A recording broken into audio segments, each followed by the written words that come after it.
السلام علیکم پیارے ویورز، امید کرتا ہوں کہ آپ سب خیریت سے ہوں گے۔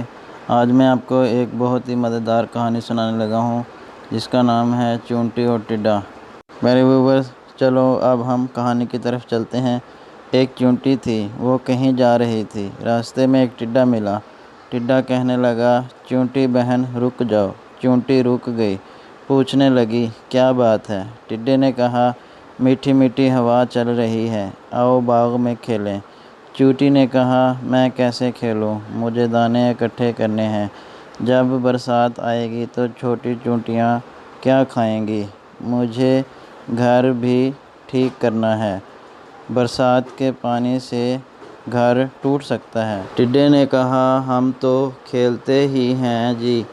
ایک دن بادل آئے، بارش ہونے لگ گئی۔ ٹڈا بھیگتا ہوا آیا، چونٹی کا دروازہ کھٹکھٹا کر کہنے لگا، چونٹی بہن، مجھے اپنے گھر میں تھوڑی سی جگہ دے دو، میں بری طرح بھیگ گیا ہوں۔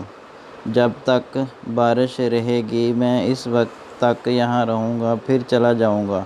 چونٹی بولی، بھائی ٹڈے، تم نے سارا کام نہیں کیا، تم نے اپنا گھر مرمت نہیں کیا، مشکل وقت کے لیے کچھ اناج بھی جمع نہیں کر رکھا، جاؤ میں تمہاری مدد نہیں کر سکتی۔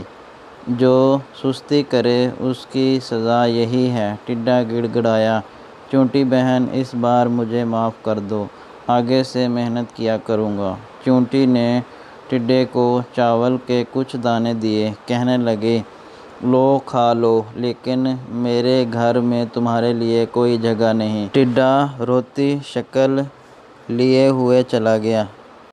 پیارے ویورز، امید کرتا ہوں کہ آپ کو یہ میری ویڈیو ضرور اچھی لگی ہوگی۔